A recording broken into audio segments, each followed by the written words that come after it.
Good morning সবাইকে। কেমন আছো তোমরা সকলে? আশা করি ভীষণ ভালো আছো, আর আমিও ভালো আছি। তো এখন আমরা আছি হরিদ্বারে হোটেল থেকে আমরা এখন চেক আউট করে নেব। আর যেহেতু তোমাদের দাদা চেক আউট করছে, কিন্তু আমাদের লাগেজগুলো এখানেই থাকবে। আর আজকে আমরা সারাদিনের জন্য বেরিয়ে পড়বো। সারাদিনের জন্য আশেপাশে যেগুলো মন্দির আছে সেগুলো আমরা দর্শন করব। তো সাথে একটা ব্যাগ নিয়ে নিয়েছি, তোমাদের দাদা একটা ব্যাগ নিয়ে নিয়েছে, আর একটা ব্যাগ ছিল সেখানে আমাদের খাবার জিনিসপত্র আছে।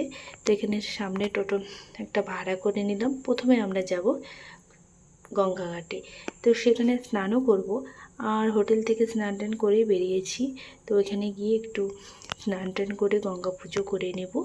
তো এই যে দেখো, অনেকটা কাছে চলে আসলাম। যখন মায়াপুরে গিয়েছিলাম তখনও সেখানে গঙ্গাঘাট ছিল, তবু আমি স্নান করতে পারিনি। তখন পুচকা অনেক ছোট ছিল। তো আজকে আমি ভাবলাম যে স্নানটা করে নেব। গঙ্গা স্নান করা অনেক ভালো, তাই আমি গঙ্গা স্নানটা করে নেব। ভারতের উত্তরাখণ্ডের হরিদ্বার জেলার একটি প্রাচীন শহর এবং পৌরসভা। কিংবদন্তি অনুযায়ী এখানে দেবী গঙ্গা ভগবান শিবের জটা থেকে মুক্তি পেয়ে পৃথিবীতে নেমেছিলেন। হর কি পৌরিতে গঙ্গা আরতি, পেরি দেবী মন্দির, হর কি পৌরির সকালের দৃশ্য, মনসা দেবীর মন্দির, আরও অনেক মন্দির রয়েছে। গঙ্গা ঘাটেই ড্রেস চেঞ্জ করার জায়গা ছিল, তো একটা ঘরের মতো ছিল। তো সেখানে আমি চেঞ্জ করে নিলাম, বোনও চেঞ্জ করে নিল। এই যে দেখো, আমি গঙ্গা জলে নেমে পড়েছি, আর ভীষণ স্রোত যেন, আর ঠান্ডাও ছিল জলটা। এই যে দেখো, আমি শিকল ধরেই ডুব দিচ্ছিলাম, আর ভয়ও লাগতেছিল। প্রথমে তো মনে হচ্ছে ভাসি নিয়ে যাচ্ছে, তাই জন্য শিকলটা ধরে রেখেছি। আর বোনও আমার ভিডিও করছিল, দেখো। আর স্নান করতেছিলাম, অনেক দিন পরেই আমি নদীর জলে স্নান করলাম। ভীষণ ভালো লাগতেছিল, আর কি বলতো, ঠান্ডাও লাগতেছিল। এখানে স্নান করার পর গঙ্গা পুজো করলাম। এই যে দেখো, পুরোহিতটা মন্ত্র বলে দিচ্ছিল। এইখানে দেখো, স্নান করার সাথে সাথে পুরোহিত চলে আসলো। মানে এটা হচ্ছে অন্য পুরোহিত। প্রথমে যেটা পুরোহিত আমাকে পুজো টুজো দেওয়াচ্ছিল, উনি অন্যজন ছিল। যখন স্নান হয়ে গেলো তখন অন্যজন এসে যে মন্ত্র বলতেছিল আর জিজ্ঞেস করতেছিল। এখানে একটা ঘটনা ঘটে গিয়েছিল। বনুকে জিজ্ঞেস করতেছিল যে তুমি কি করে কি না করো। বনু তো সবই বললো সত্যি কথা, যে আমি বিউটিশিয়ান। তারপর এবার বনুর কাছে মানে অনেক টাকা চাচ্ছিল। তো বনু বললো, আমি যেটা দিতে পারবো সেটাই আমি দিব, আমি 101 টাকা দেবো। উনি ভীষণ রেগে গেল, বলে না, তোমার টাকা লাগবে না। তখন কি করলো, তারপর এটা নিয়ে চলে গেল। জল থেকে উপরে উঠলো, উঠে তারপর অন্যজন আমাকে যেই পুরোহিতটা পুজো দিচ্ছিল, তো উনি এসে তখন বলল, ক্ষমা চাচ্ছিল, যে না না, উনি হচ্ছে কী জন্য বললো, উনি পান্ডা ছিল। তো উনি বললো। তারপর বনুকে দিয়ে আবার পূজা দেওয়া হলো। তারপর এখানে আমি একটু টিপ পরে নিলাম। আর তোমাদের দাদা দেখো আমার ভিডিওটা করেছে কেমন করে, রোদের দিকে তাকাতে পারছিল না, দেখে এভাবে ভিডিওটা হয়েছে। তারপরে ওইখানে স্নান টান করা হয়ে গেলো, একটু ঘোরা হয়ে গেলো। বোন বললো যে এখানে শশা মাখা খাবে। তো আমরা ভীষণ হাসতেছিলাম আজকের মানে ঘটনাটা দেখে। তারপরে এই যে দেখো, বোনও খেলো। তারপর ছেলে এখন এখানে কি খাবে বলো তো, পাঁপড়। এখানে মাখা যেহেতু, তো এখানে দেখায় মাখা বিক্রি করে, তো ওইখানে তবু দেখা দিচ্ছে ওইটা খাবে। তোমাদের দাদা মাখা নিল, আর তারপর ছেলেকে পাঁপড় কিনে দিল।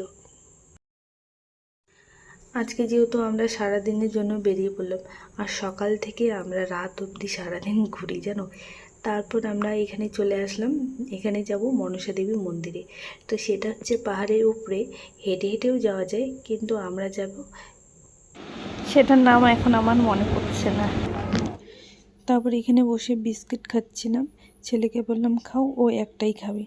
আর আমরা একটু খিদে পেয়েছিল, তারপর এই বিস্কুটটা খেয়ে নিলাম। অনেকক্ষণ অপেক্ষা করার পর আমরা এখানে এসে বসলাম। আর কি বলতো, অনেক জায়গায় চেকিং হচ্ছিল।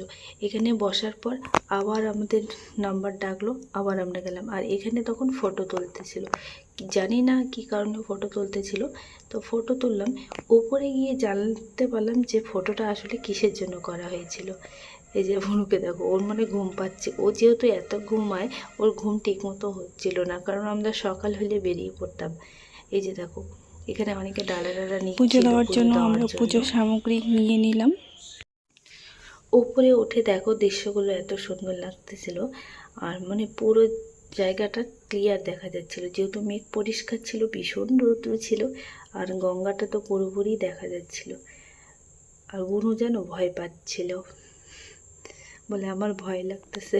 এটা বিশ্বাস করা হয় যে দেবী একজন আন্তরিক ভক্তের সমস্ত ইচ্ছা পূরণ করেন। দেবী মনসাকে প্রার্থনার জন্য নারকেল, ফল, মালা ও ধূপকাঠি দেওয়া হয়। মনসা দেবী মন্দির একটি সিদ্ধপীঠ, একটি হরিদ্বারে অবস্থিত। এরকম 3টি পীঠের মধ্যে একটি অন্যতম হলো পেরি দেবী মন্দির এবং মায়া দেবী মন্দির। অভ্যন্তরীণ মন্দিরে 2জন দেবতা রয়েছে, একজনের 8টি বাহু এবং অন্যজনের এখানে অনেক কয়টা মন্দির ছিল, ও 5টি বাহু যেখানে রয়েছে। একটা বৈষ্ণব দেবী মন্দির। আমি তোমাদেরকে বললাম না যে ফটোটা কি কারণে তোলা হয়েছিল, তো উপরে উঠে দেখি যে এখানে ফটো নিতে হবে, মানে তোমাদের ইচ্ছা নিবা কিনা।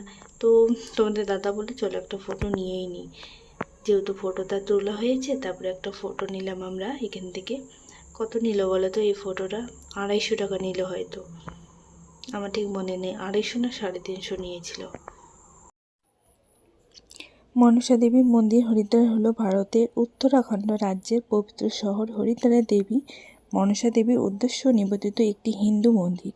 মন্দিরে হিমালয়ের দক্ষিণতম পর্বত শিবালিক পাহাড়ের বেলুয়া পর্বতের উপরে অবস্থিত। বেলুয়া তীর্থ নামে পরিচিত মন্দিরটি হরিদ্বারের পঞ্চতীর্থের একটি। মন্দিরটি শক্তির একটি রূপ, মনসা দেবীর পবিত্র আবাস হিসাবে পরিচিত এবং বলা হয় যে এটি ভগবানের শিবের মন থেকে উদ্ভূত হয়েছিল।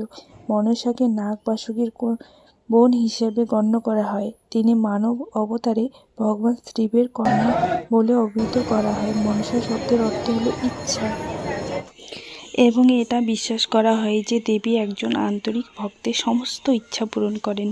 দেবী মনসাকে প্রার্থনার জন্য নারকেল, ফল, মালা ও ধূপকাঠিও দেওয়া হয়। মনসা দেবী মন্দির একটি সিদ্ধপীঠ, এটি হরিদ্বারে অবস্থিত। এরকম 3টি পীঠের মধ্যে একটি অংশটি, অন্য 2টি হলো চণ্ডী দেবী মন্দির এবং মায়া দেবী মন্দির। অভ্যন্তরীণ মন্দিরে 2জন দেবতা রয়েছে, একজনের 8টি বাহু এবং অন্যজনের 3টি মাথা ও 5টি বাহু রয়েছে। আমাদের কয়েকটা মন্দির ঘোরা হয়ে গেল, আর প্রচণ্ড রৌদ্র দিয়েছিল দেখে আমরা চলে আসলাম ভারত আশ্রমে।